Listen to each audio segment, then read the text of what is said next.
Hello and welcome everyone to season 13, episode 19, the penultimate episode of Towers of Midnight. Woo! Penultimate.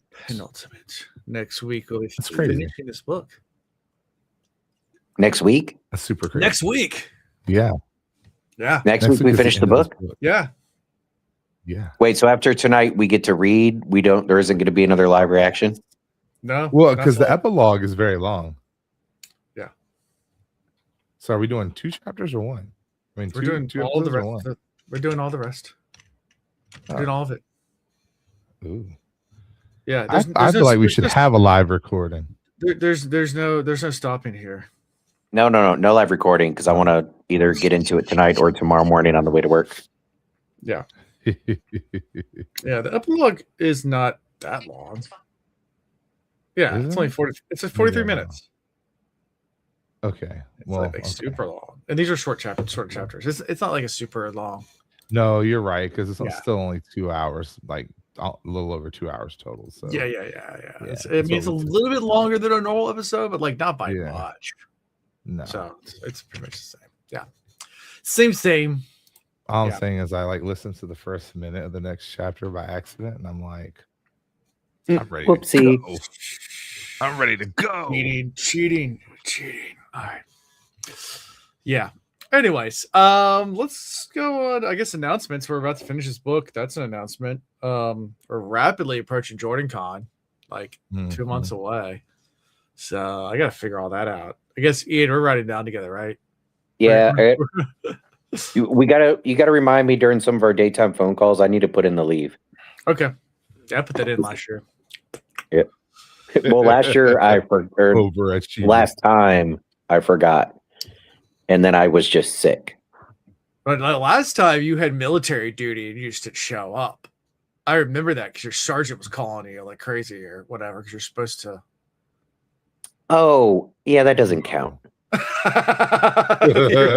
went AWOL to go to JordanCon? No, he knew and he approved, but then he got his hand slapped, and then he tried to make the hand slap go downhill, and I was like, well, you can slap it when I get back. I'm not dealing with it now. You already said I could go. Yeah. That's fine. Yeah, I forgot about that. I'll remind you. So yeah, we got that coming up. And then next week we'll be finishing this book. Personal life. Let's see. We had birthdays last week, so have birthday Ian. Woo! Yay! Which also means it was my son's birthday. So we got my son a actual bow and arrows for his birthday. Yeah, we've been waiting to hear how that went. It went well. We went to the range, the indoor range close by to our house. And yeah, I think he hit the target once, but he was hitting the wall. He was shooting the air in the right direction. It weren't bouncing off the walls and the ceiling, which is he's 8 years old. That's a good step one. Yeah. Was he having fun doing it though? He had a blast. So it was okay. The more fun part was we were there and we had the range to ourselves at first. We were the first ones in there. No one else was there for the first good 15 minutes we were there. It was just us, which is nice because then I could just talk to him. He wasn't distracted. And then another couple showed up, and they had these compound bows that didn't look super expensive, but they had matching bows as a couple.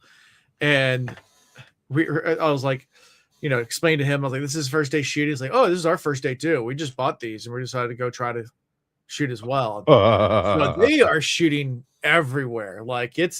There's arrows in the ceiling, stuck in the ceiling. There's air, there's nothing even hitting the wall in front of us. And Just chaos. And finally, I wasn't really paying attention to them that much because I was focusing on my son. But at some point, they start listening to the pointers I'm giving them, and they're like, hey, can you do us a favor? And I was like, what's up? They're like, can you give me some pointers on what I'm doing? And I was like, okay. So I turned and focused on them. I was like, and they pulled the bow up. I was like, wait, hold on. And I looked at the bow and looked back. I was like, first of all, your bow's upside down. So you want to go ahead and turn that. You see, that's called the riser. That's where you put your arrow on there. You weren't shooting with a riser, so it was just coming off in every single direction. And it's oh, and then shot the next one, and it was perfectly straight. I was like, That's how bow works. So, let's start there. So it was fun. So I got to teach this couple how to shoot as well. Even though I'm not like an expert or anything like that, I shot a lot as a kid, so I know a thing or two about a bow. You're nicer than me. I've been at a range when somebody, with a 12 gauge shotgun about to shoot it for the first time, either holding it loose grip and not putting it in the shoulder pocket, or even worse, shooting it like in the movies, holding it out with one hand. And I go, wait. And they're like, what? And I'm like, you know what? Never mind. Go ahead. Or even best, hitting the pistol and like going like this to the sights. Oh, yeah. I've seen that happen before. Like someone actually puts the pistol. One of my buddy's younger brothers did that, and it came up, slapped in the face. Yeah. That's fun times. But it is good, though. I joke. I have helped plenty of people at the range. Yeah. And the truth is, not everybody has a father, mother, or mentor, or whatever that knows the basics of those things to teach them, right? And you would think if they went to a range like that and told the people at the register, like, hey, it's my first time ever, you would think they'd offer some sort of like, hey, let me walk you through the basics. But I don't know. I guess not. Yeah. But how about where you can, Yeah. I mean, they were like in their late 30s, early 40s, like around our age. Yeah. So I was like, I guess they just let them go, do their thing. But yeah, once they actually got to hold the bow right, they're like, wow, this is a lot easier to aim. I was like, yep. So that makes a lot of sense. Yeah. So, but yeah, they had fun. And then we stayed for about another half an hour. And then like other people showed up with like full on like cases and like, and I was like, yeah, it's time for us to go. Like right. they're going to want to actually like, cause we were at the closest, like the range has like different lines. Like we were at the closest, I guess, 10-yard marker or whatever it was. Like, I'm sure they didn't want to shoot all the way up close, and we would have to move back, and that wouldn't have been fun for my son because he doesn't have the strength to shoot the full range. Well, that's still cool. The key is he had fun doing it, so keep him excited. Yeah, he had a blast. So, yeah. What was more fun is like his birthday party. Like, the kids start showing up, and I guess there's a rabbit in our front yard. And I was just telling one of the other parents that I got him a bow for his birthday. And a kid comes in, Asher, there's a bunny in your front yard. And I was like, who wants rabbit stew for dinner? And like, and one of the moms like, oh, like clutches her pearls. I'm like, I'm joking.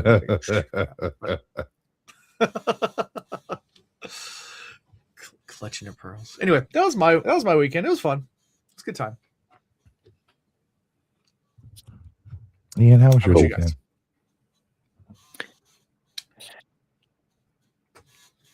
All right, I guess I need to prepare for this section. I feel like it's Groundhog Day every time I talk about, but that's kind of what life has been like. My winters are kind of like that. You work, you eat, you sleep. I'm still slacking about the gym thing. Still struggling with some physical things I'm going to the doctor for to try to square that away. Work is still crazy. I had a cool thing, it was my birthday weekend. Didn't really plan anything. Saturday we're gonna sit around because it was so bitter cold and windy. But then a coworker messaged me last second. They had just bought a house, and in all their moves they had excess furniture. And so we were looking at swapping out our couches anyways and our dining room table. And my mom has needed a new couch downstairs. Alan, you could co-sign that couch that she has downstairs. It's like from 1970, and it's been there for a long time now. Yeah. So anyways, like he had all the exact things we were looking for, and I was like, screw it. So River and I rented a truck, drove all over town, Suffolk, Newport News, and up here to swap everything out. My mom's got a new couch now. She loves it. Well, new to her. We got a new to us couch. Nothing fancy, but great. Yeah. The way, Nice this is one of the modular ones we were able to reconfigure to fit this small room, but still kind of maximize seating space. Yeah. So 3 of us could fully lay out, or you could seat like 7 people. 9. So yeah. If that couch could talk. Yeah. Oh, the one from my mom's house? Yeah. Bro. No. Keep them secrets. Although it would be able to tell me who stole my high school state championship ring. Remember, I was dumb enough to leave that on the mantle, and we had a house party, and that walked. Yeah. Those jerks. That sucks. Yeah, shame on me. What was I think? That was back when I trusted people. for that year and a half of, well, about a year of adulthood when I still trusted people. Sure. I would have fought all of them. Yep. Oh, the best part of the story. Do y'all remember? I don't know how it was down there, but Alan, you remember how windy it was Saturday? Yeah. Yeah. Mhm. So Yeah. I didn't think about this. I rented a U-Haul to do this, and I had to drive over the James River Bridge. That was terrifying. So I'm also using it for a teaching moment for River. You know, he has his permit, so he's shooting shotgun, obviously not driving. But I was like, okay, well, we're going to go like 35 miles an hour across this bridge. And he was like, why is that? And we barely creep out there, catch the first gust, and I could barely keep it in the lane. And he was like, oh. And we're going like, we just made it, got over the big part, which was the scariest. And as we're coming down, he's like, looking in the rearview mirror, he's like, nobody's passing us. I was like, yeah, everybody understands the situation we're all in right now. Like one gust of wind and I'm going over. Nobody's going to pass. So the whole trail of people doing like 40 miles an hour max across the bridge. We've got the other side. We got passed by like 5,000 vehicles. It was kind of funny. Yeah, they shut down the Chesapeake Bay Bridge Tunnel, I think, last weekend. They always shut down. Had to. Yeah, because they were nuking out there. Yeah, because that bridge, Chesapeake Bay Bridge Tunnel, it that one goes under like on the ocean. So it's and people they've had tractor trailers roll over there many times. Many box trucks all the time. Yeah. So they started shutting it down for wind. I think it's too windy because a big gust would come through and just literally take a tractor trailer and throw it off the side of the bridge. Yeah. No exaggeration. No. Anyways. Mother Nature is so badass. I mean, Oh, Alan. All right. So now I'm going to go on. I'm stealing all this time. As we're going across, I'm looking at it. And lately I've been missing not just sailing, but specifically small boat sailing. I talked to you about it. Well, I told River the story of that time me and you took out the lasers and your dad was watching us and it was nuking. And it was about how it was on Saturday, but obviously warmer. It was the summer day. And I told him it took us well over an hour, if not longer, to go upwind across the river. And when we turned around to come back, we made it in what felt like 30 seconds. There was like literally a wall of water around us from all the spray. It was insane. We managed to not capsize. The most intense conditions I've ever been in a small boat. Yeah. But what I remember most about it is when we finally packed everything up and put the boats up. When we were walking up to the house, your dad came out. And it's the only time I've ever seen your dad remotely nervous or shook. Yeah. He's a very stoic guy. And he flat out told us, he was like, I was watching you with the binoculars 100% of the time, getting ready to call the Coast Guard. I remember him talking like it was one of those weird parenting moments where like he knows you especially have been doing it for so long. He wanted to let us do it, but he was terrified the entire time. Yeah. So I'm glad he let us do it. That was very cool. Yeah. But we could have died. Yeah. Are you gonna do 2-camera, Chris, or are you just gonna do your phone? I'm switching to phone because your Wi-Fi's okay. Yeah, it's just being stupid. Sorry. It's all right. All good. It's coming through nice. You look good, sound good. Thank you. That's better. All this damn money we pay for iPhones. Yeah. Better be the best you've ever had here. Yeah. All right. How about you, Chris? What's going on in personal life besides your Wi-Fi not working? Y'all hear me? Mm-hmm. Yeah. Good. My weekend was good. I mean, I worked Saturday with a friend who has what does he do? Interior decorating, essentially. So, I helped him out getting some stuff taken care of. And then I babysat for Alan Hinton, so the other Alan, because, he's got almost 1-year-old. She's 9 months, and she's as big as a 2-year-old or 3-year-old, Trying to walk yet? Walking yet? Oh, bro, she's crawling for sure, holding herself up and standing. And then, right there, thinking about it.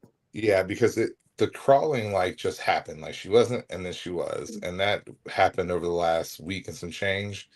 And now she's standing and trying to move. So I don't think crawling is even going to last longer than a month, maybe 2, and she'll be walking. So, Yep.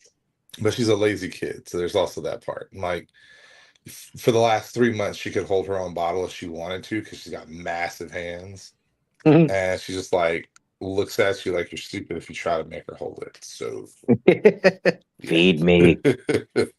Feed me Seymour. quite like that. So anyway, and then church on Sunday, and then we just chilled. Like it's just been kind of a relaxed weekend. We're gonna start packing stuff up over the next few weekends to get ready for a move. So taking the time to enjoy the weekends that we don't have to do anything. I hear Nice. you. All right. Cool. You ready to talk about some Wheel of Time? Oh Yes. All right. Chapter 51. Attesting. All right. So Rand's on the way to Farmatting because he's going to go meet with all the leaders of the Borderlands who are all hanging out there waiting for him. They've picked the spot because you can't channel there. Well, yeah, wink, wink. Wink, wink. Well, Sidene and Sidar. Yeah. Let's go ahead and put that Yes. out there. And yeah, and Cat Swain thinks this is all foolish, and she's kind of expressing her doubt. And he even like says, it's foolish to go to some place where you can't channel whatever. And he's like, well, I have you with me and you can channel. And she's like, what do you mean? No one can channel there. I was like, I designed the thing that you wear on your head. Like I know how that back in the works. age, I know how it works. Like in the Age of Legends, like He's like, know- you're missing a few pieces, but I know how it works. Like you're gonna be fine. And she's just like, whatever. Meanwhile, Min's having viewings. She views Kalendor, but not in necessarily a good way. Like it might be used against Rand. Yeah. I think she said something to the effects that might be deeper flawed than what they realize. So yeah. Yes. Yeah. And she definitely was just like, we understand that it is the Angreal and we have to use it, but we really need to study it a little bit more before we try to put it in action. So Yeah. Right. I got to ask this question to Chris because somewhere in these chapters it kind of sank in on me. I'm wondering if you got these vibes at all. We have this all-knowing Rand now. What did we call him? the one, Zen Rand, Zen right? And then I made the comparison to Neo and this, that, and the other. But I get the feeling that Rand knows not just a lot more than he's telling. I get the feeling now that Rand knows all everything. Oh, And yeah. when I say everything, I mean everything. If, But in knowing that he knows he can't reveal, there's no time to explain. 2, there's no way people are going to believe him. He knows what he has to do, what he has to say to get through the next steps, right? Yep. So when Min was talking about Kalendor and other parts of this chapter, it kind of sunk in. I was like, I think Rand knows, and either doesn't care or he knows how he has to use it, how it's going to betray them, how it's going to be issues, and he just doesn't care. yeah. But he still needs everybody. going to be his death. Could be. That's what it takes to do what needs to be done. Kalendor, his being is going to be the piece that completes the sword, but it also kills him in that. Yeah. Yeah. But it's still Yeah. important that everybody else play their part and play their role and figure things out in their own time. So it's almost like Min tells him this and he's like, oh, good job, Min. Pat on the head. Yeah. Keep Well, figuring it out. But he he's got to knows. keep her distracted. Yeah. Well, you know everything because the very next conversation is about the Black Tower, and he's concerned because he can't travel there.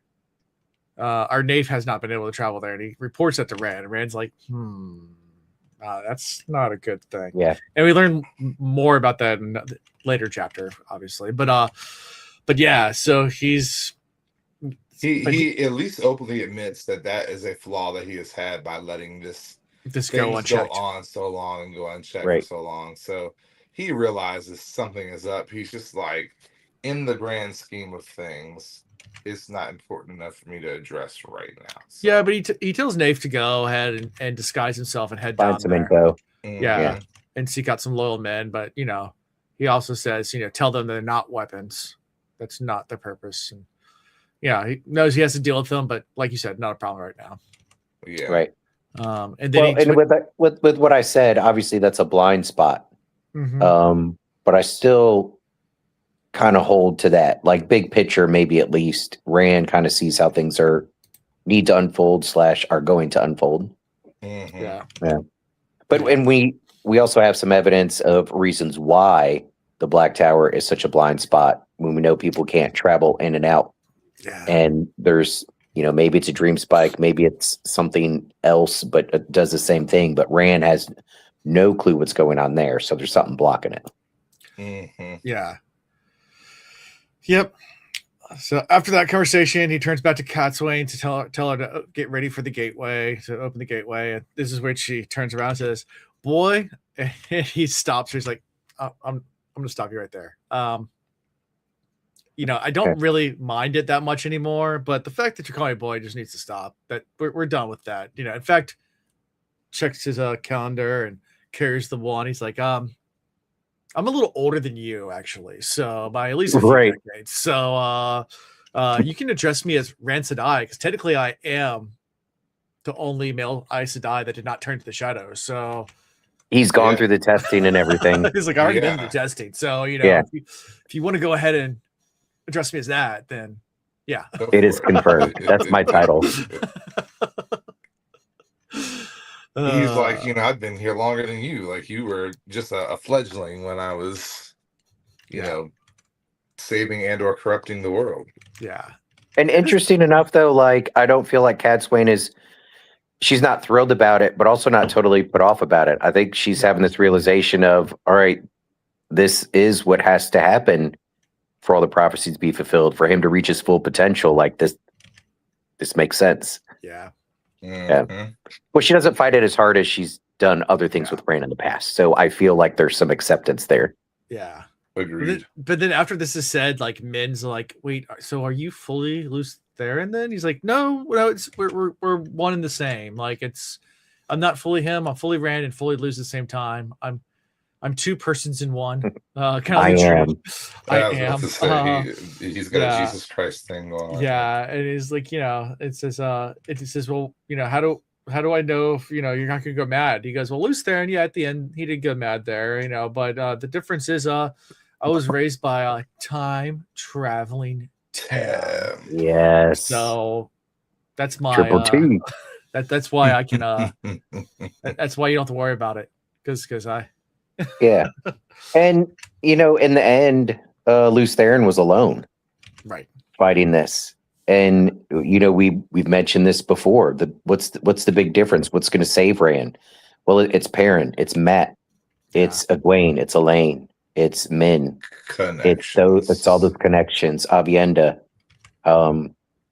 they all of that kind of saved him once. We was on that precipice on the mountain, getting ready to destroy everything or not. It already affected him there. Yeah. Yep. Let it keep on keeping on. So anything for all this before we travel to Farbatting? No, I think we covered it really well. I mean, at the end of the day, we have this understanding now that Rand has we already assumed he had completely merged, but now we know for a fact that he's completely merged with Luce Theron. Like he no longer is going mad. He has all of these additional memories, all this additional knowledge. Min is kind of accepting her role in things and just being there as a support system. And so is Catswain at this point. So I think we're headed in the right direction to be wrapping up this series, which is crazy to say out loud. Yeah. I don't know how many more crazy things they can do in a book in 3 chapters and an epilogue, but you know what? It's a big book. I wouldn't be surprised. It's a big book. Hey, do we think our current author borrowed this idea of storing magical power per se in items that could be worn? This is not new. Nynaeve had one back in a previous book. Cheetah Well. No. I mean, in the current author using that concept in In his books. his future writings. Oh. Yeah. Well, no, he'd already written Mistborn, if that's what you're Really? talking about. Yeah. So I thought that came after.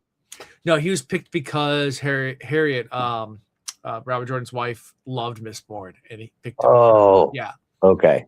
Well, then this part just came easy he to him, could this have concept. written that based on reading Robert Jordan's work earlier, Right. like because that came And out. we know he before was a big Mistborn. fan. Yeah, you know he was a Right. big fan, so he could have borrowed it from when Nynaeve carried a well into Farmatting books ago, and that would have Oh, came that's out right. before Yeah. Mistborn. So, yeah, Potentially. potentially there could have I been. think we all approve, though. There could be some inspiration Approved. there. Yeah, Yep. definitely. So yeah, they travel to Farmatting. You get a little bit about each of the four monarchs that are there and their kingdoms and like their personalities. Kind of Catswain and Rand kind of go down and explain like who kind of. I don't know if it's spoken or it's just kind of described. I can't remember, but it's one of the two where it kind of goes through each one before he actually goes. Wayne's definitely filling him in. Filling them in, yeah. And then he goes ahead and walks up to the four, and I actually have a clip of what happens next. Actually, I found a clip. So Dave Chappelle. Thanksgiving.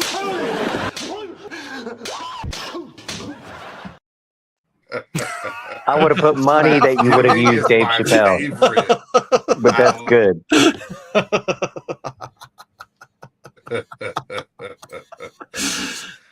I have actually rewatched that series 3 times. I never thought I'd do that in my life. How I Met Your Mother. Yeah. Yeah, I watched it 3 times. Just thoroughly enjoyed it. I love that at the end they actually wrapped it up by going back to how the show started Yeah. Mhm. with actually the telling of the story. Right. Yeah. In between, I forgot all about that. Yeah. Yeah, I think they filmed, like, if I remember correctly, they filmed like all the scenes of them talking to the kids, like before all of it, like, so they didn't age. So like Oh, even like the ending and everything, like I guess because they never revealed who it was, but a lot of that stuff was already pre-filmed because they filmed it all first. And yeah. anyway, yeah. So Great clip. But yes, Rand gets schmacked.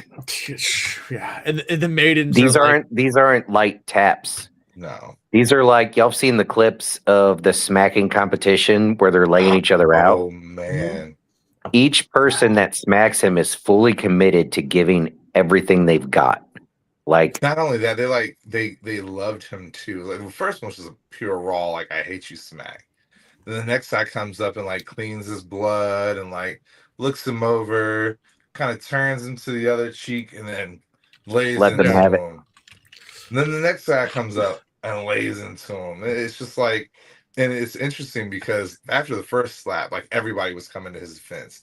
You had the Aiel, you had Yeah. Ashraman, you had He's like, men, Catswain, everybody. like everybody's ready to go, and he's like, "Just stop, just stop. let him have it." Let them Like, have it. Yeah. It almost is like I should have got that clip of the Key and Peele skit. Want to play front hand, backhand? Yeah. All right, I figured it out. I'll take backhand now. I was like, no, man, I'm good. Like he's like, no, I got it. I but- figured it out. and that was Rand, answering correctly for the first go around. Then he gets the question like, Yeah, "How did Padar- such and such get killed?" yeah. Padar asks him, Telendar Tisserel, how did Mhm. Telendar Tisserel die? And he's explains How exactly do you know how. that name? He's like- he's like- yeah. He's like, I'll explain it, but how do you know who that is? He's like, And one for one. You tell me, I tell you. Yeah. well, at first he's like, they're like, how do we even know you're the Dragon Reborn? And he like goes and pulls out Kalendor. He's like, It's in the You You deny that? you deny this? So tell me, how do you know? And they talk about their prophecy, that one of their ancestors gave them this name, and it's supposed to keep a secret that only the Dragon Reborn could answer this.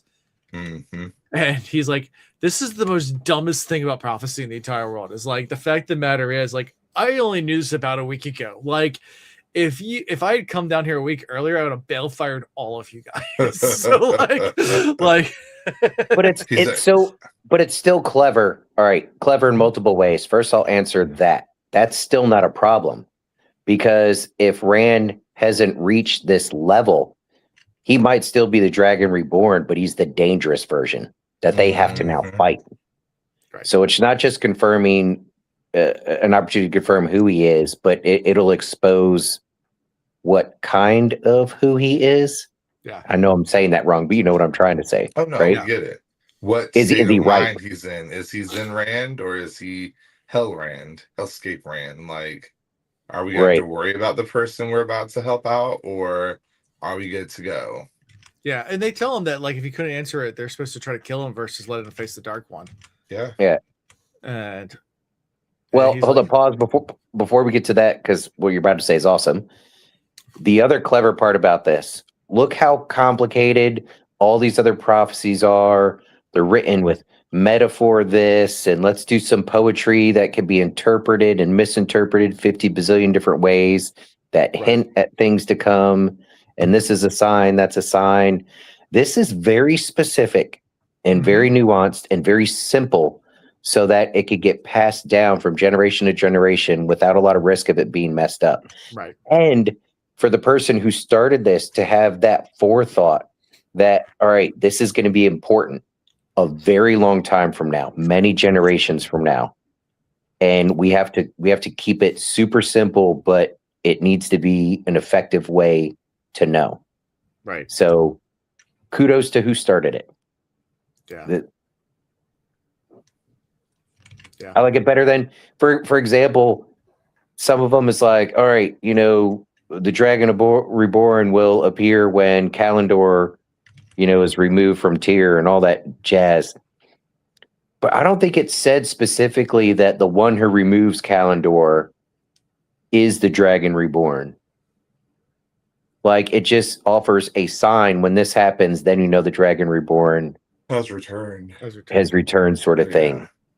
And even some of the Aiel stuff, like we can make the case for Matt, being he who comes with the dawn.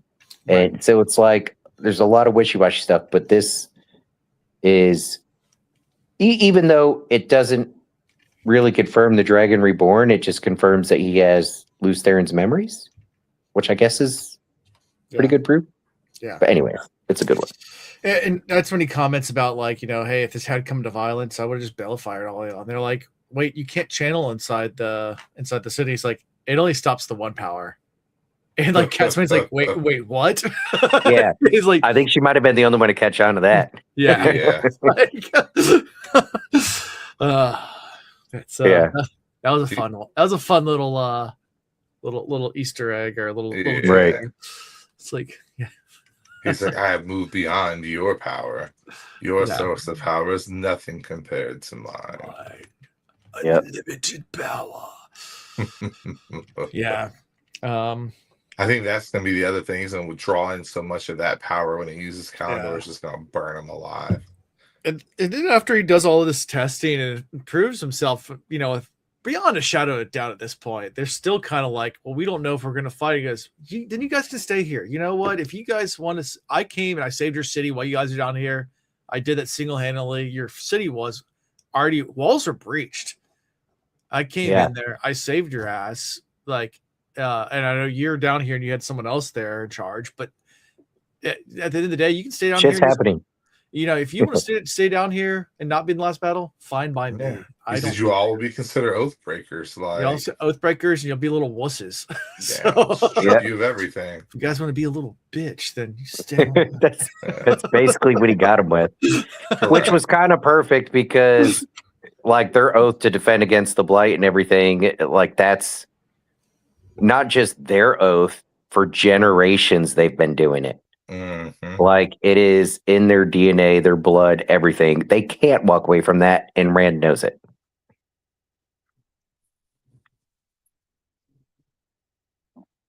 Hold on, I got little ones. So I mean, at the end of the day, they decide, okay, we're gonna run with it. We're good. And so they give their oaths. He's like, I'm gonna get you guys to the battle as quickly as possible. And Mhm. then he does something which I like, which is he dishes out an apology. Yeah, Yeah. Ozen Ran. He Yeah. he sees it all. He's like, all right, even though I'm Dragon Reborn and all that jazz, I owe you an apology, my B. Mhm. Yeah. Yeah. And he's like, yeah, tomorrow I'm going to go meet with all the monarchs from the rest of the world. And then I have to go to Shell Gould to break the seals. So He you just guys, drops that nugget. he in there drops that like it's all nothing. nonchalant. Like, I'm going to Shell Gould to go They're break like, the wait, seals. what? They're like, what? Wait. And he's like, yeah, don't worry about it. Just go meet me, Part of the plan. at the last battle. Yeah, on I the feel Plains of like at Hell. least That'll one work. person there felt That'll work. agreed with him. Maybe I got that mixed up, but I feel like one person was like, yeah. Perrin does Yeah. it. That's Perrin. But yeah, I think Oh. maybe one person does too. But yeah. But it was like, huh? Oh. Say what? They're like, maybe he did go mad. Maybe we're aligning ourselves with the wrong one after all. Yeah. And he asked them to bring Heron because yeah. So need My boy. to talk to Heron. So They go way back. yeah. So before we end this chapter, yeah, I mean, I think you guys hinted to it. I guess one of the questions was, the Balefire. Obviously, you can use other sources. Some of the prophecies, I guess he saw. Glowing sword Kalendor gripped by a black onyx hand. Mm-hmm. Yeah. Well, he's had a hand chopped off, so Yeah. maybe he's going to be wearing a fake hand, and that's how he gets around the problems with Kalendor. Okay. Or gets stolen and somebody else is using it. Yeah, Tenobia had a spear hovering over her head, bloody but shining in the light. Spear of Destiny. Athena, soon to be wed because saw white doves. Mm-hmm. But she's planning to do something dangerous today. And then Isar and Padar, the two had various swords, shields, and arrows hovering around them. Both would fight soon. Maybe the last battle. Rand asked. I don't know. Could be here today. Yeah. We'll find out very soon here. Yeah. As Jason pointed out, even Catswine thought that Rand was being too harsh. Saying a lot for Catswine to say that. But yeah. Whoa. Easy, Rand. Easy there. Yeah. So, anything else from all this before we move to the next chapter? This is a good chapter. It's putting all the pieces together for. I mean, we're definitely on that downslope before the great. Yeah, we're all the roads are converging in right now. Proverbial stuff hits the fan. Yeah, all the roads are converging at this point. Yeah. And this chapter was very straightforward. As good as it was good as it was very simple. Yeah. Yeah. Because Catswain and Rand reconciled. I think they have a better understanding of each other. Reconciled, yes, yeah, for sure. But just a better respect all around. Yeah. So we go to chapter 52, Boots. These boots are made for best ever. Boots and skirts and boots and skirts and boots and skirts. One of these days, these boots are gonna walk all over you. All right. So we start with Elaine. Elaine and Brigitte are in the Queen's Plaza. They're preparing to go to Kyrian. Four the kinswomen arrive to go with her to, they're that's just essentially her procession. Yeah. To go claim her throne. Yep. They ride to the Sun Palace. Yeah. Where Shashel tells her that Rand cedes control of Kyrian to her. I mean, it's very interesting because it's essentially been set up for her to have it no matter what, but she wins it over in multiple ways. She wins it in her way, and then it's also given to her by Rand. But she has all the highborn, the most important men kind of by the cojones, Yeah. you know. But even there's still someone trying to get at her because she gets to the throne and someone put a poison needle on the throne. It's Yeah. So That could have been And anybody. It might have been who meant for stopped her? somebody else. Was it Brigitte that stopped her from sitting down? Yeah, but Brigitte's Brigitte Yeah. snatched her up before she could sit, and she's like, I need to search this. yeah, And she like feels around, she's like, see, here we go. And she's like, oh. And then Brigitte flops down into the throne, throws her leg over the arm, and Yeah. everybody like Right. gasp. yeah. And Elaine's like, what are you doing? And she's like, I Make sure it's good. Are you am sure? your warder. I have to make sure it's good. So Yeah. I have the right to do this, and you can't tell me no. Brigitte is flexing that power, and I love it. She's Elaine's beef eater.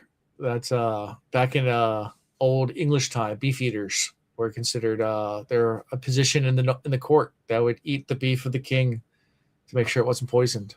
Like, so they would Yeah. eat the king's food first. I didn't know what that was about. Yeah. What that was called. Yeah, that's Yeah, no matter your position, and especially the more powerful your position, you need to have a head of security that you absolutely trust, and they've got to be the one person that can override you on any action, movement, whatever. right. So Yeah. Brigitte's doing what she should be doing. Yeah. And of course, Lorstrom then says, "I'll find out who's responsible." And yeah, but also thinks it was aimed towards Rand, not Elaine. It was a big play, you know. He's Yeah. just kind of proving a point, like, Elaine hey, gives him an out. Yeah. Elaine lets him have his excuses. Yeah, but then Because Game of Houses. Yep. That'll gain her some favor with him because he knows that she knows that she knows that he knows that he's probably And we know. implicated. But we know she that talked that's about it in a way that it's not going to hover over him, and he owes her one. Well, and then she flops herself down on the throne and makes her first official announcement as the queen, and she's like, all right, get to marching. Y'all are going to battle. Like, she wastes no time putting them all to work. She's like, there's going to be no planning. There's going to be no time for y'all to sit around and try to find a way to remove me.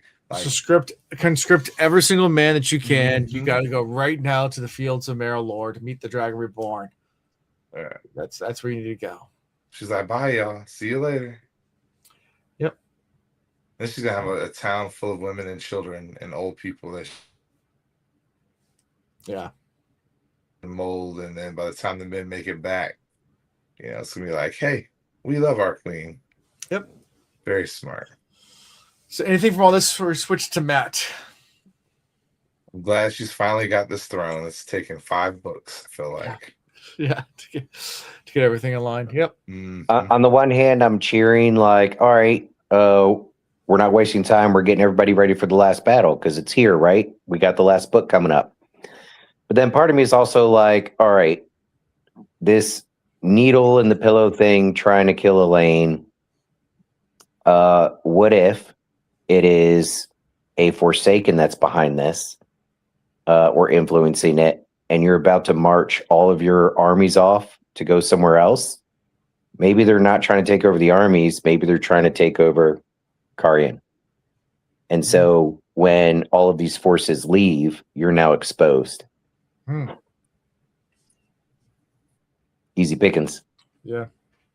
Interesting. Yeah. There's a All question. right, everybody's gone. They're going off to war. Yay. I don't know. At this point, I don't care who planted the needle. Like, I feel like that was just a sly, like, poke at the bear. I mean, maybe. I just rewatched Vikings recently, and the frustrating thing was how many times did all of the men and warriors leave Kattegat to go raid, and while they were gone, somebody that stayed back would be like, well, now's like the perfect time to go take over Kattegat. And they would. And it happened again and again and again.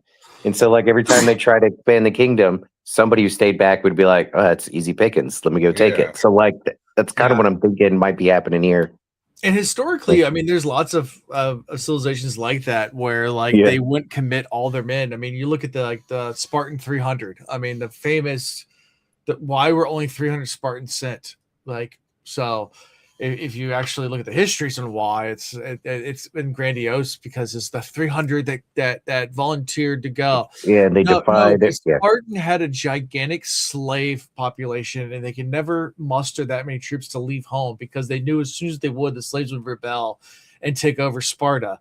So they had to leave the majority of the army always at home, and they could never send a big force out because they had I can't remember, it was like 20-1 slave population. So Oh, like, wow. Yeah. so if the army left, there would be no Sparta to come back home to. So Mhm. like they could only commit a handful of troops to any one battle. They could defend like crazy at home. They just could never leave. So another good So it's like the example. perfect introvert. Yeah. Oval.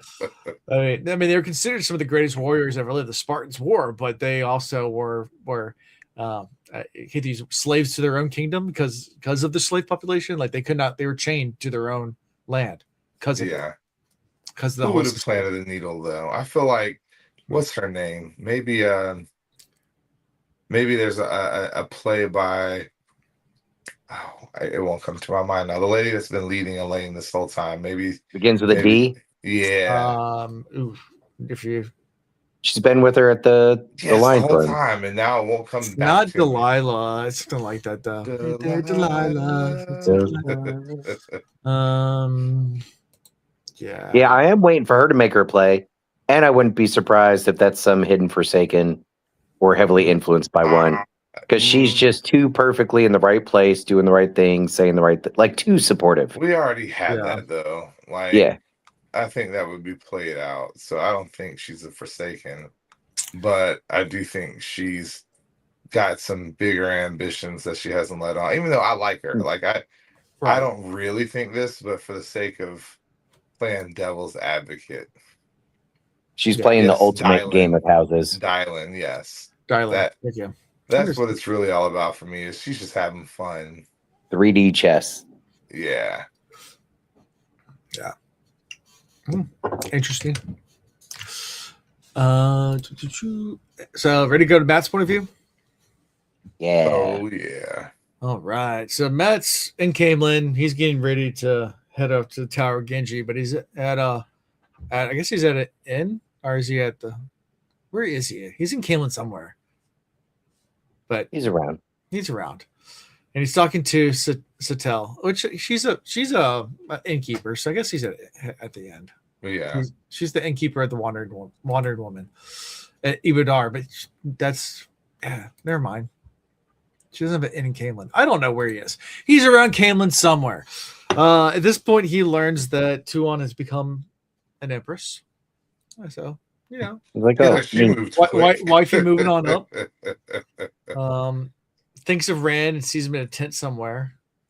And then he starts to talk to Satel about Jolene, and also think about Varen's letter a lot. He's still Yeah. playing around with it. He's like, yeah, I'm just never going to open this thing. I find it like very curious. I really want to know what that letter says. Like it's probably a major warning that we need to know. It's either that or it's like, joke's on you. I didn't care enough to really write something for you. It's empty. Like it's either something really big or something like it's just her way of like getting back or getting at Matt just to poke fun because as serious as Varen is, why not have fun with the one jokester in the crew? Yeah. Like a blank letter. Yeah. And he's surprised. I was thinking one of two things. One, it includes some information about her being Black Aja, a confession, if you will. And remember, as soon as she tells somebody about that or reveals it, like she dies within a day. So to get around it, she put it in writing, sealed it, and got him to promise he wouldn't open it until later. That could make sense. It could also be, remember, she's Brown Aja. In there could be some type of Terangrial, whatever, that she knew he would carry this letter around with him, and it either gives him some enhancement or protects him or whatever. I think she figured he would open it up because he would. There's no way he would. I mean, she told him to wait 10 days and open it up, or wait till I come find you. Mm-hmm. That's the orders that were given, or 10 days or something like that. But anyway, Um, Either way, I'm also worried that this is going to be one of these things where they never reveal, hmm, and it's just something that the fandom speculates about speculates. forever. There are some things that are never revealed because that's what makes a good story. Yeah. Yeah, so he's surprised to find that Jolene's left to go to Tarvalin. I mean, he thought that she would still be around, but Satel's just like, yeah, she spoke really highly of you, and he's like, nobles. and this is when they had the whole Boots conversation. He's like, what do you mean? Like, aren't you a noble too? Like, you are the Prince of the Ravens. I think Tom says that in the next chapter or whatever. But yeah, it's he's like, I'm no noble. And he's like, why don't you like nobles so much? He goes, Boots, and goes into this whole entire Boots scheme, which that's just I loved it. yeah. Alan hinted that there's some people in the fandom that think the Boots story is ridiculous, but it totally hits home for me. I've done okay for myself, but like when I was younger, we didn't have a lot of money, like so there wasn't excess. You had a specific jacket for a certain type of weather. Well, I only had one pair of shoes when I was young. That doesn't count. So I guess now, well, no, it still counts. When I was young, there's one pair of shoes, so there's no decision to be made, right? Mhm. You put your shoes on. Now I have multiple shoes, but I don't have a variety of shoes for like different things. I have different shoes per purpose. I have running shoes, so if I'm going running, I know to put those on. But I don't have like 10 pair of running shoes where I'm like, what color am I going to wear this time? And do I do the fancy running shoes? I have hiking shoes for hiking. I've still got my steel-toed boots for riding, even though I don't have the motorcycle anymore. And then, I got my comfy shoes that if I'm just running errands or whatever, that's what I wear. Like that's it. But there's not excess to it. I have lots of dress shoes, but that's because I work for dress shoes. But I should, because I dress up for work, but I'm still I have one pair of black and one pair of brown, and so I don't wear them out. I alternate each day. Yeah. Yep. An outfit where I can wear black shoes, an outfit where I can wear brown shoes, and I alternate. That's it. And that way you remember to change your pants. I do. Correct. I think about it. I do have actually I have 2 pairs of sandals. I have 2 pairs of tennis shoes, like my old ones that I just haven't thrown away, even though they're all kind of worn out, and the ones I actually wear. One I wear. Yeah, so you're borderline, bro.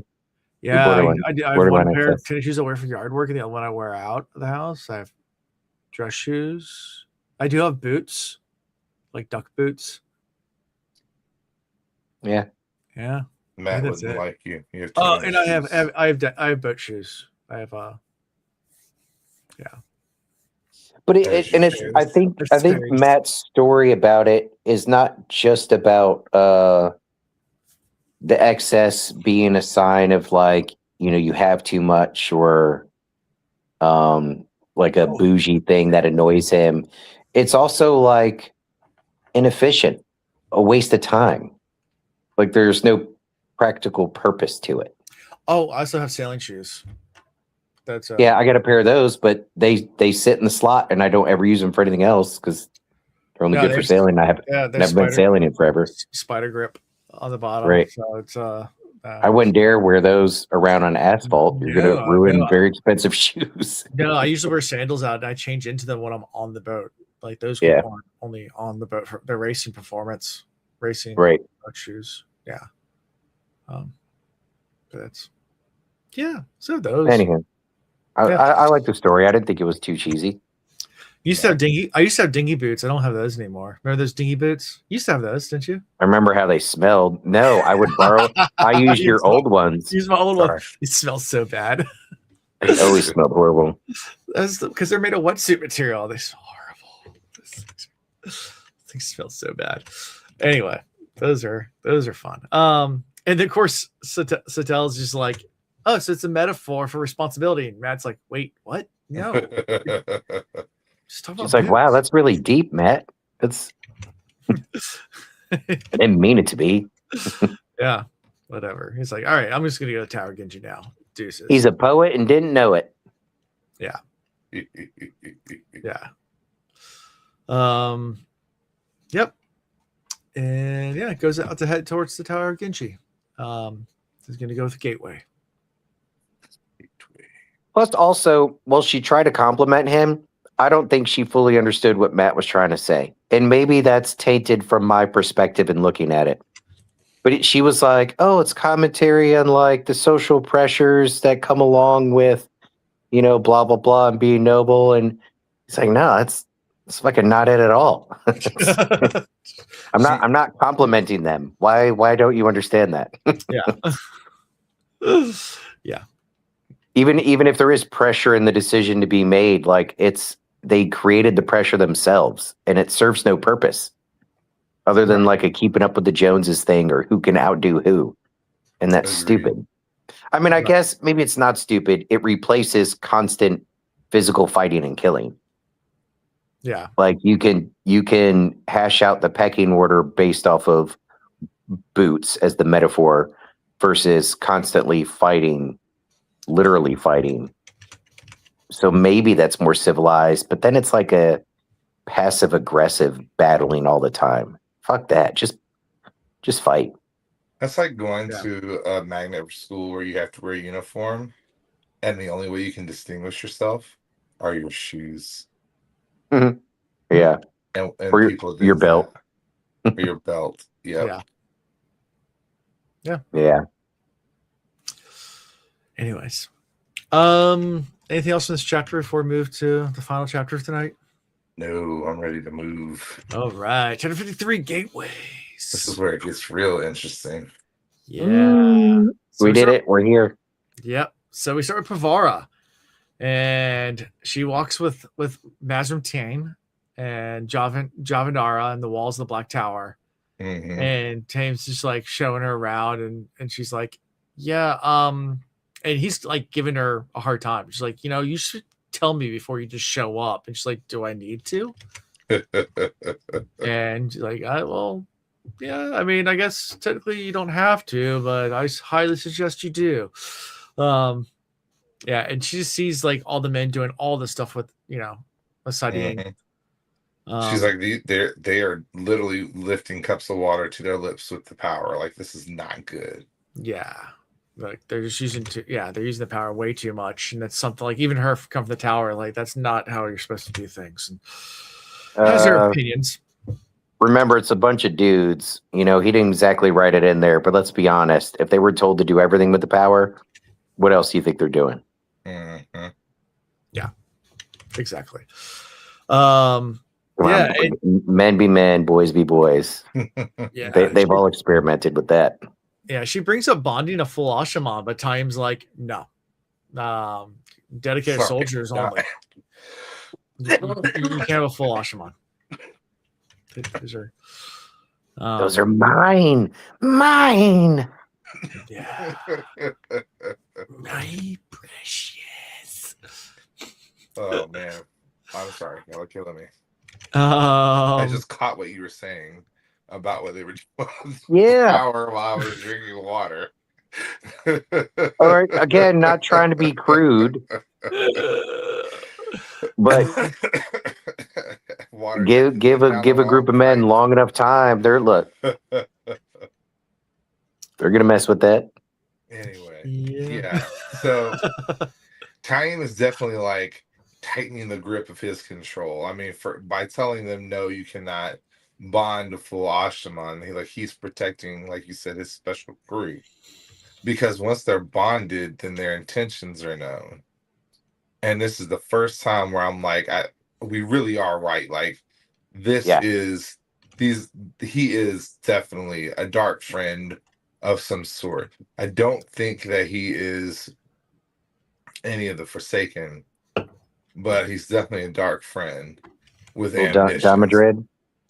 I don't think he is. I don't like.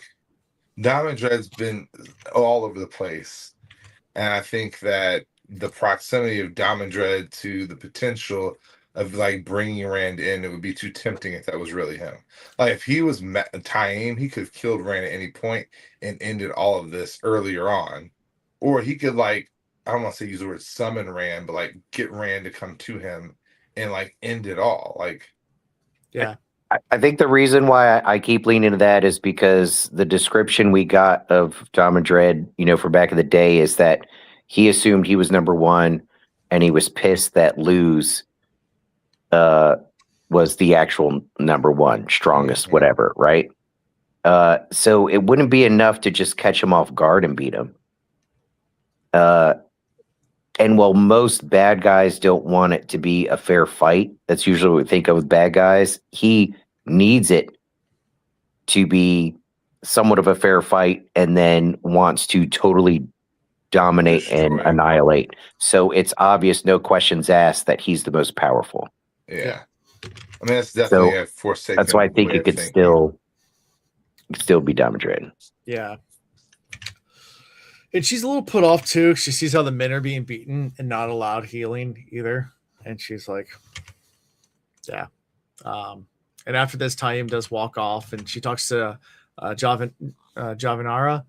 And starts talking about leaving. She's like, no, I want to stay. And she's like, that's weird. You didn't even want to come here in the first place. Like, why do you want to stay? And she keeps on making up all these reasons to stay. And she's like, so just something's weird about her recently. Corrupted. Like either they are dark, they're Black Aja, or like they've been.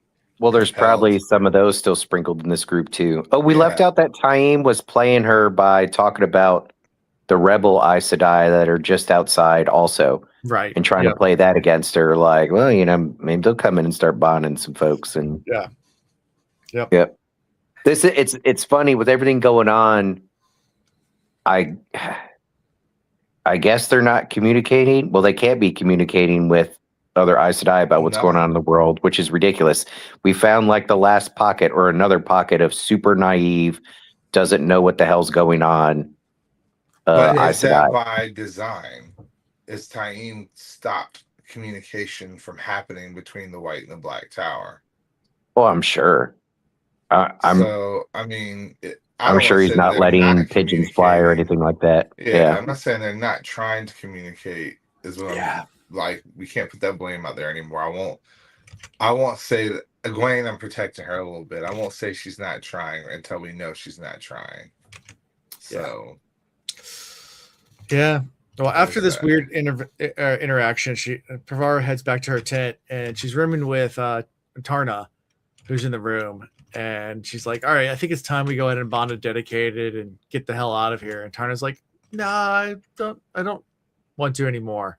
Pravara's like, what? And like looks at her and like notices something like her eyes are different, like something cold, something off. And she's that's what I'm saying. I feel like they've been confuddled a little bit, confused. Yeah. They've been, what's the word? I said it earlier and that won't come back to me. What do? Compelled a little. Compelled.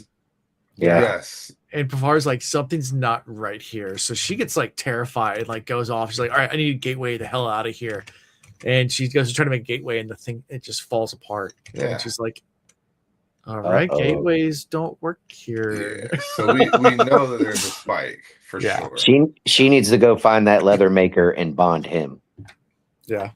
We need to get a team you could trust. Androl. Mm-hmm. Yeah. Yeah. All right. So then we switch to Perrin. So it's Perrin, Matt, Tom, Noel, and Grady. They're all on the road. And Perrin talks with Matt and Noel. They're just having a conversation about all the stuff. Far Strider. It's Noel. Yeah. Asking to send more help, and Matt's like, nope, I'm good. There's only supposed to be 3 of us. The letter was really, very really specific. Yeah. That's what's supposed to be. And we got to take Noel because Noel's been on so many ventures already. This will be the last hoorah. Yeah. We know who's going. We already know Alan. You might as well just confirm it. Like, I would be floored if it wasn't Jane Farstrider. I don't know what you're talking about. Yes, you do. All right, thanks. That's confirmation. Sure. He could be a Forsaken trying to redeem himself. Nah.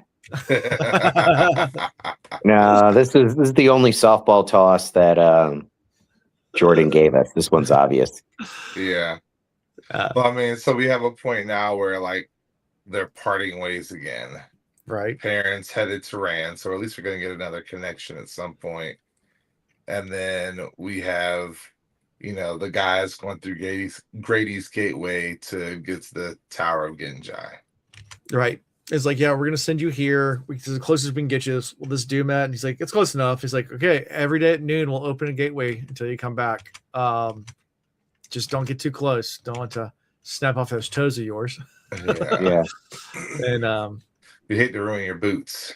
you hate to ruin your boots. And they'll do that until Matt returns. So Matt steps through, and Perrin then thinks about, telling Rand about rescuing Moraine, but figures that'll be a bad idea. Mhm. Not to say anything. And yeah, Yeah. as he thinks Because about Rand, Rand would definitely rush to it. yeah. But Rand gets an image of Rand with talking to Borderlanders as he thinks about Rand, and then he heads to the fields of Marilor and meets back up with Fael. Mhm. And yeah, they make a gateway there and to the fields. So And they everybody's see a converging at one giant point. coalition of all Tyr, Ilion, Karien. There's just giant armies just all around the field. They're just all waiting. yep. And they're thinking This- about it's like, I hope this doesn't come to blows before it actually starts. Like, this is sure people that historically do not like each other. So it's like, all right. And Perrin's like, I'll be the one to keep the peace. Perrin being Perrin. He's like, and then Fael, brings out the parents. Like, what do you think about, like, aren't you supposed to be going to Rand to stop him from destroying the seals? And it's like, oh, I agreed I'd talk to him. I didn't agree I'd stop him. Yeah, and It when feels you like- think about it, kind of makes sense. Yeah, you it's know, like, think about it for a blacksmith, you need to clear away all the bad stuff. Just, you don't take Just throw it broken in. stuff. You take new steel to make new seals. You don't try to repair the broken. You throw it out. Exactly. So he needs to clear out the bad stuff to put the new stuff in. yeah, or totally melt it down and start from scratch. I wouldn't say Right. you necessarily throw it out, Right. but yeah. But you don't try to repair the Point broken. made. He says, I trust Rand. Whatever he says he's going to do is probably for the right. Zul Yeah, has at this so long point- the uptake. I just like to have a little bit of fun, play some devil's advocate every now and then. Read some chat comments. I think that was with my what the men are using the power for in their spare time. Yeah, that moment I was a little slow on the uptake there, but Giga Yeah. yeah.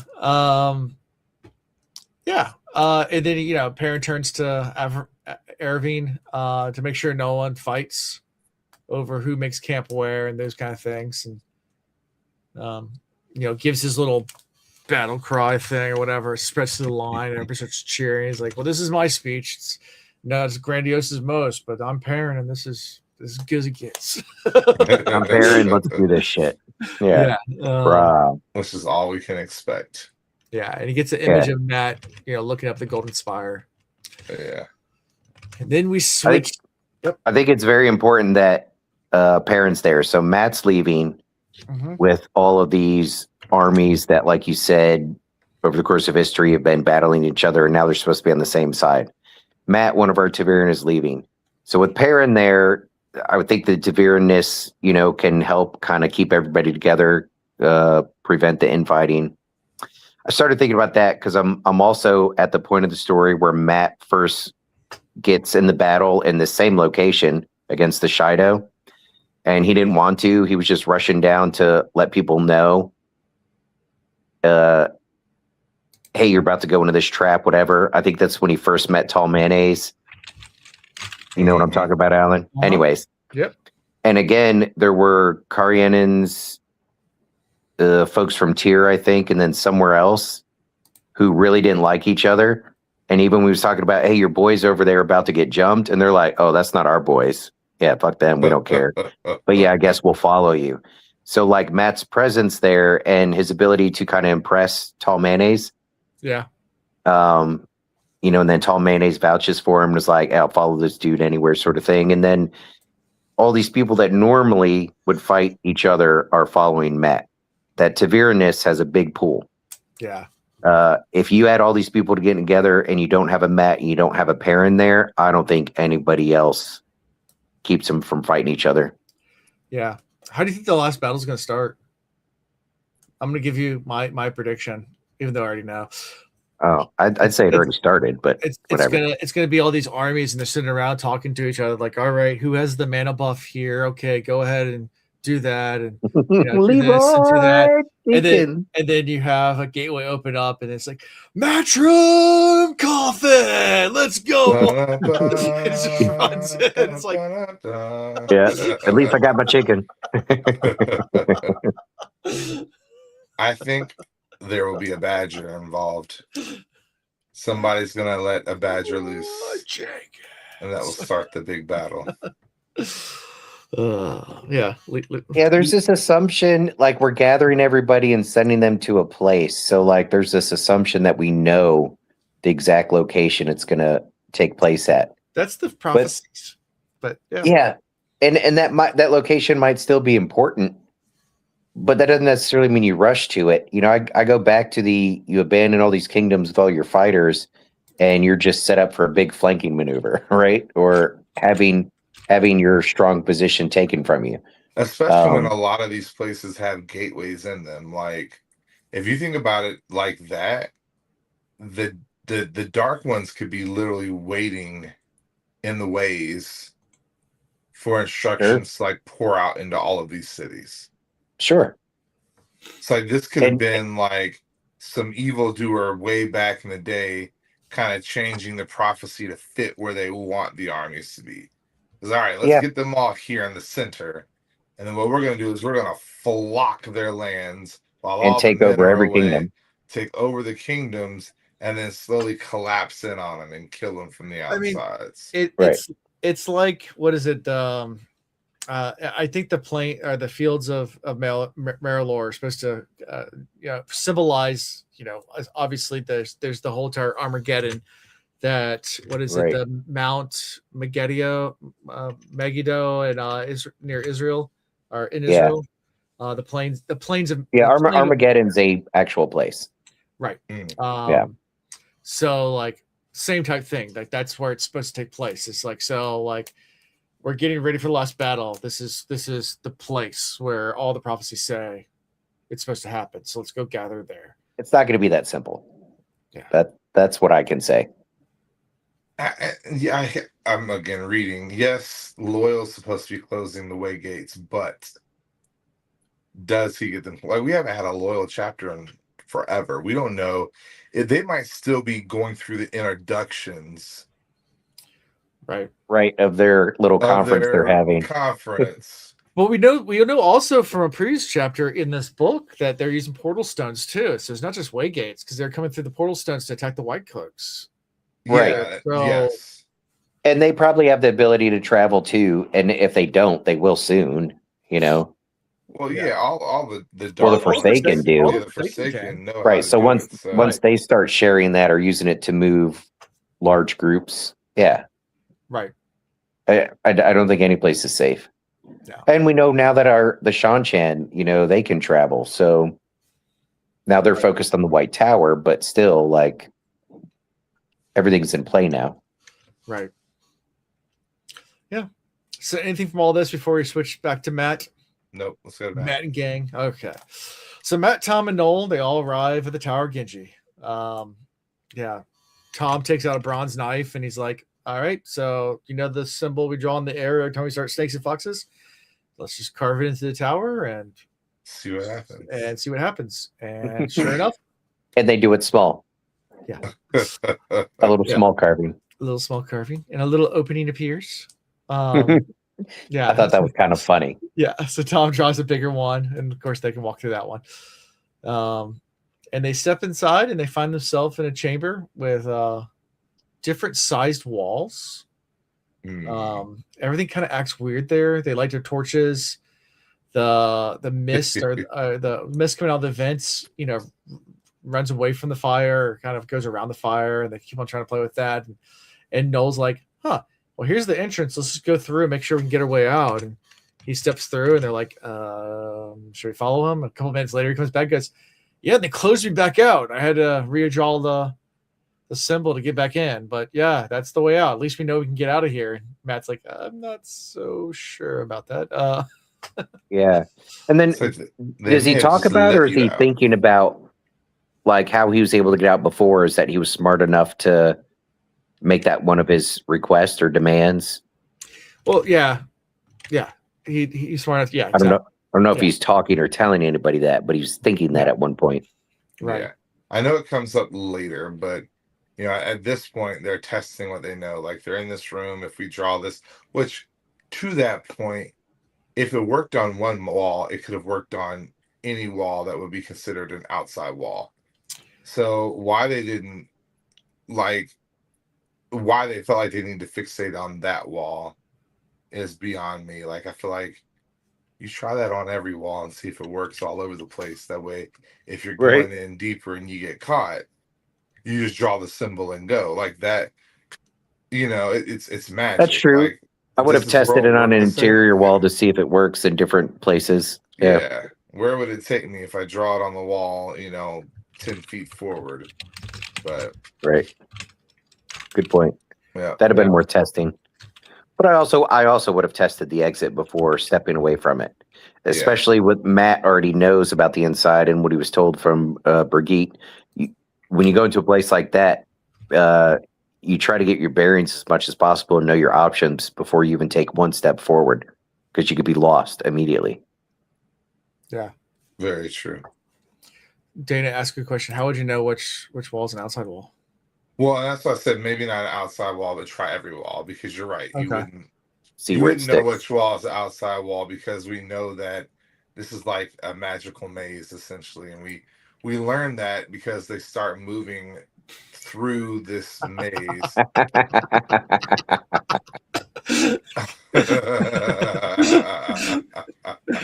Can confirm. That's funny. That's awesome. but they start to move through the hallways, and they realize that like going forward and even going backward takes them to a different spot. Right. So there's really no rhyme or reason to what they're doing, and there's no real way of figuring out Right. how to get back to the entrance. So Well, and they go back to the entrance, and then the archway's gone. because they didn't really make it back to the entrance, they made it just to another room. Yeah. Yeah. And they see a window and look outside, and like, I guess I can't remember if it's Tom or someone says something to Matt. It's like, I don't think this is the same world, because I saw the outside last time I was here. And he looks outside and goes, yeah, there were 3 spires. I don't see them anywhere though. And he looks over to like kind of to the left. He's like, oh, we're in them. He's like, yeah. It's like, so maybe that's all it means. They're all connected. So that's a good sign. It means I can get back to where I'm familiar. Yeah, kind of. Yeah, kind of, maybe. But like each room has like, this reminds me of did you ever play Zelda Ocarina of Time, when you go into like Yes. the Lost Woods, and like every section has like the 4 ways that you can go. Right. And you have to do it in a very specific And you have order. to do- yeah, very, very, yeah. That would drive me crazy. Well, there's a trick to it too. I think if I remember correctly, like you go close to the music gets louder the right way you go. So that's Okay. but anyway. No, the real trick that everybody used was Nintendo Power Magazine. You waited for that to come out, and then you figured it out. Yeah. Uh-huh. Yeah. So, but yeah, it splits into 4 directions everywhere they go. And Noel tries to make a map of the path, and he's like, I don't think that's how this works here. Mm-mm. And that's how they breadcrumbs. follow back the same way they came, because Noel had made a map, and that's where they, find the archway's gone. And Matt swears he heard like laughter in the distance. It's like, Mm-hmm. Yep. And that's when they like come up on Eilfin. yeah, and he's like, "You've broken the bargain." He's like, "Psh." I don't have no bargain with you, punk. Yeah. He's like, maybe we can make a new bargain. What do you need? He's like, I need you to take me to Moraine. He's like, I can do that if you leave your iron, your fire, and follow me. And he's like, no, I No. ain't doing that crap. Like, he's like, please follow me, please. Like, Yeah. As they're Yeah. talking, like Matt kind of gets the feeling like the way this being is talking is kind of, I don't know, not quite Psychedelic. singing, but yeah, almost like Hypnotic. dabbling with a trance, hypnotic, whatever. right. And Matt thinks fast and he's like, Tom, Tom. play us a song. Any song. And they can tell like Yeah. that Eofin's not happy about this either. He's like, you think that's gonna work on me? And Matt's like, I'll sing to you. I want to sing about the moon and the June and the spring. I want want to to sing sing it. About a sky so blue and a deep for two and a da, cause I love to sing.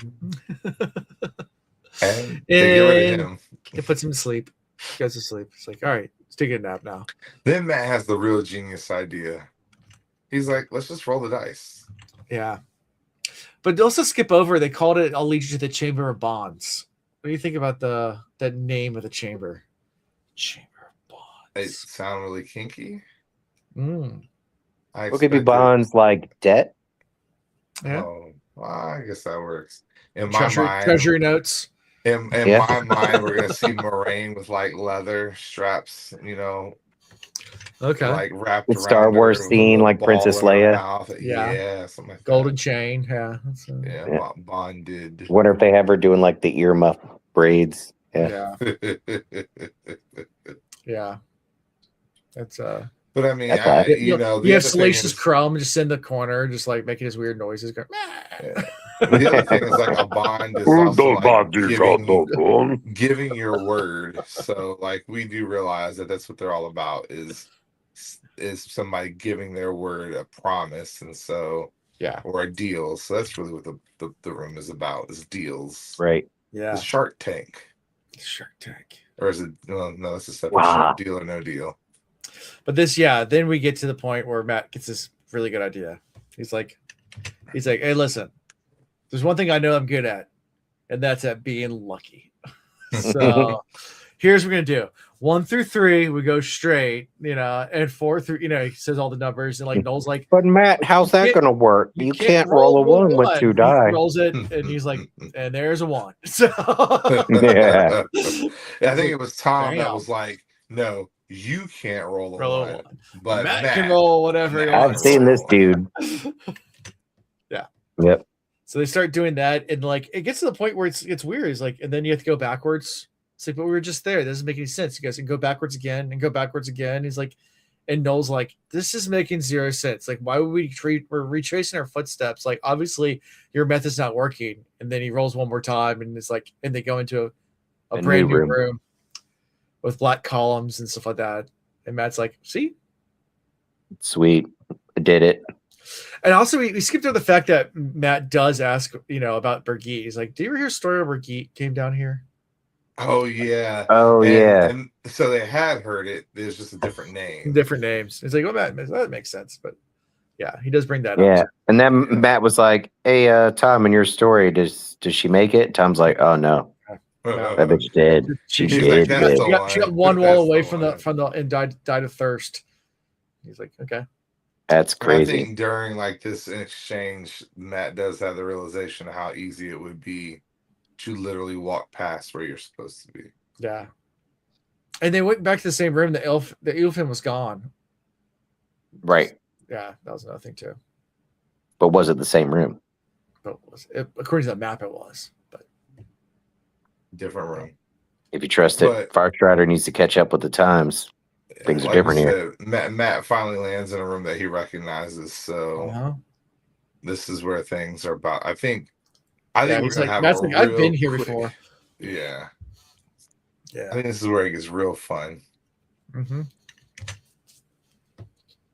I really do.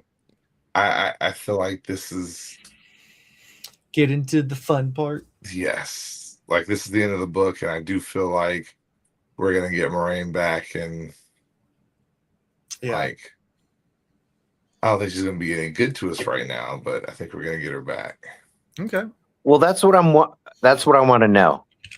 while she's been there, has she been able to view or know what's going on outside of there? It's about to go down. Yeah. That's a good question. Like, how has this time passed for her? Was she sleeping the whole time? Was she aware of things going on? Maybe she's gambling with these dudes. Did they taunt Or- her with information? Like, Maybe she's making additional deals with them to get info or to influence things in the real world. I was just about to say, maybe that was what she asked for, was to be able, you guys can keep me here, but I get to influence what's happening out there. Yeah, Yeah. to some degree. Yeah. Okay. And again, we know these people are not of this world. Like, they're on a totally different world. This is why I go back to, these people are probably aliens. We now have aliens in the Wheel of Time. Aliens. They made contact. They probably brought the power with them somehow. Opened it up. I don't know. They might not have anything No. to do with that. Might be getting We're too all deep. we're all in the matrix here, and this is a quarantine where all the corrupted files have been kept, and that's what the Aelfin and Neilfin are. They're just bad programs. Sure. Sounds good. That's it. Aliens and what? Why not? Yeah. We've had everything else. We've had dragons, we have magic, we have technology, we have the future. That is the past. That is the future. Got We've time got traveling Tam. time traveling. We've got seeing the future, seeing the past. We got people living in their past, living in their futures, in their past. Like, we had everything else. Men using the power to masturbate. Like, Might as Whoa, well whoa, go ahead. Who said that? oh, am I only allowed to hint at it? Come on now. Yeah, okay. Yes, we've had On that unicorns. note, Unicorns. are you telling me the women don't do it? We all know. It might They were take them opening longer the- to consider it. Maybe No, the it guys didn't- think of it on day one, Now, but they they're going to opened that figure it out flower eventually. up. Why do you think I sent your mom the Terragriel?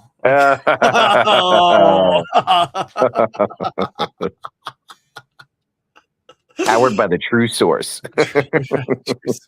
Duracell. we just broke Chris.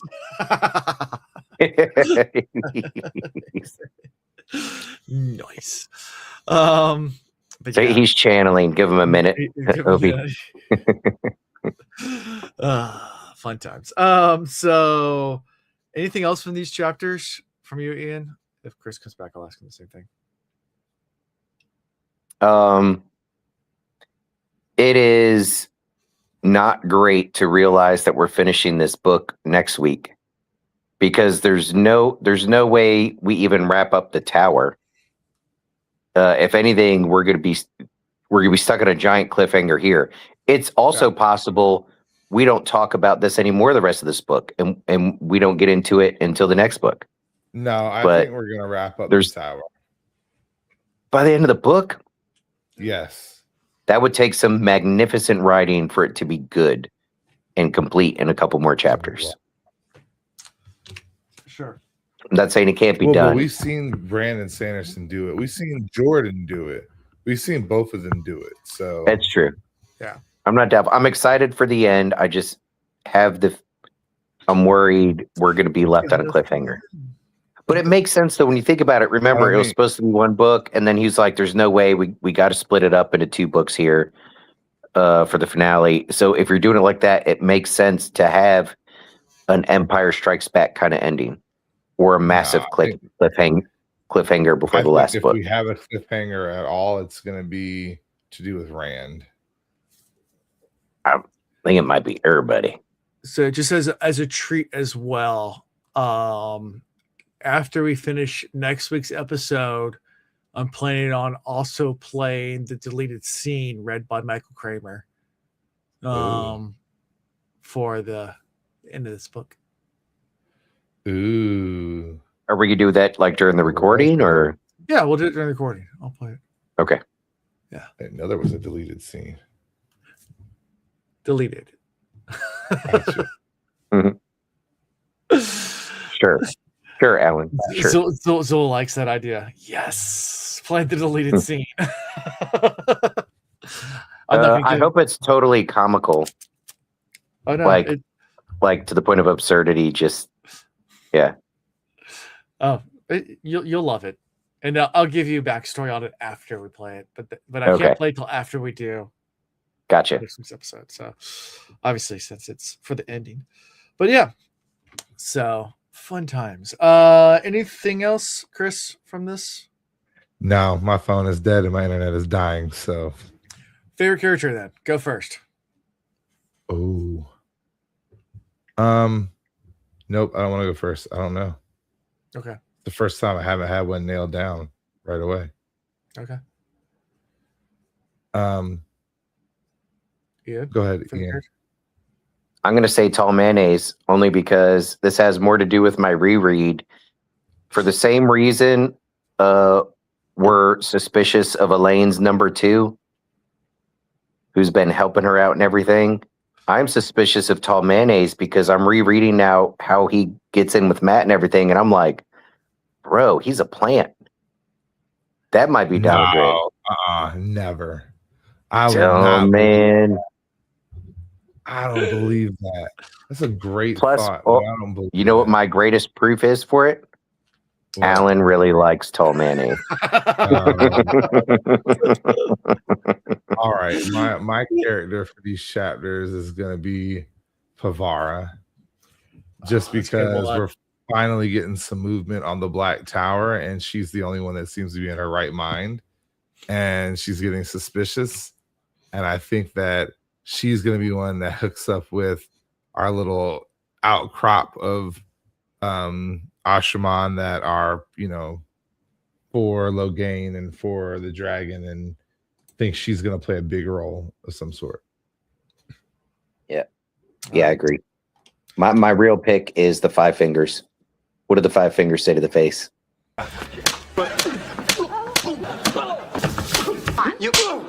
Thanksgiving.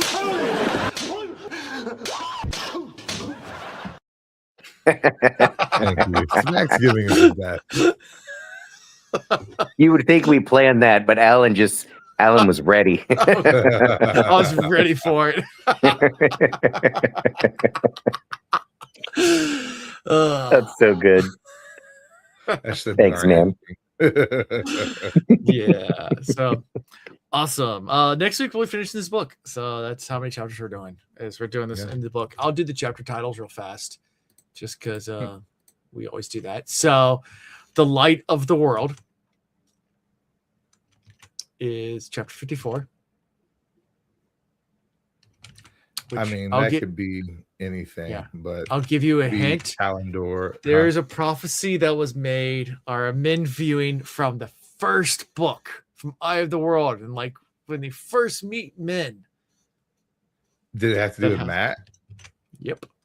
When men first met Matt in Barrelon. When Maybe Might have to first go met check Matt. that out.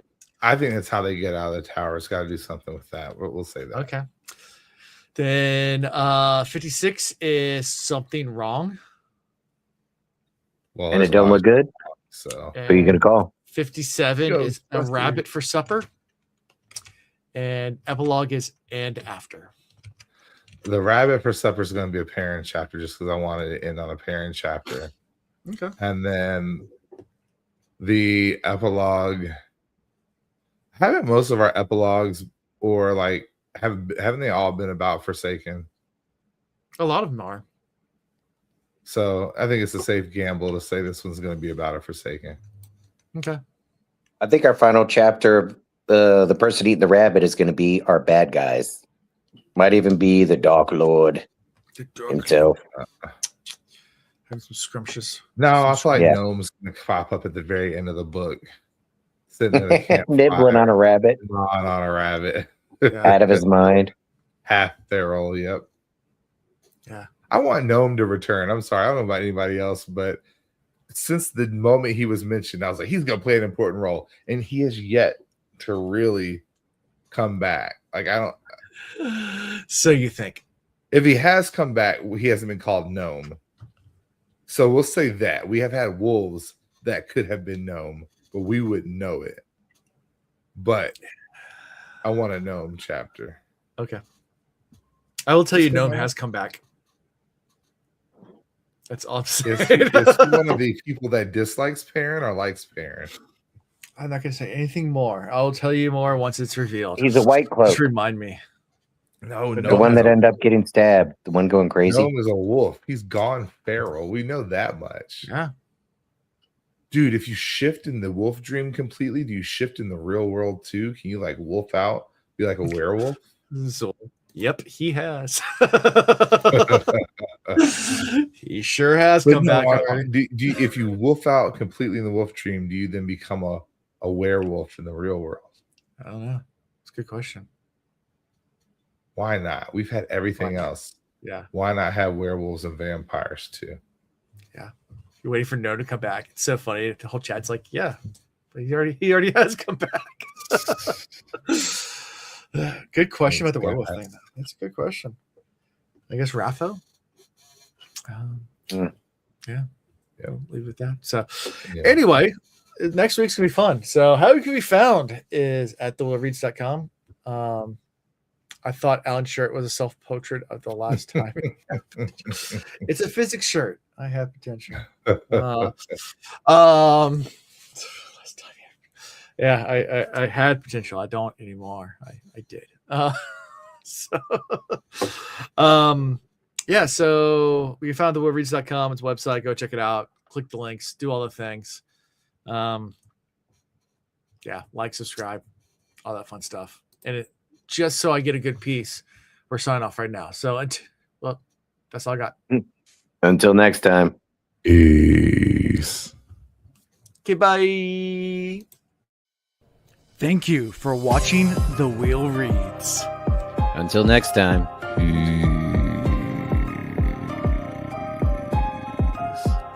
Okay, bye.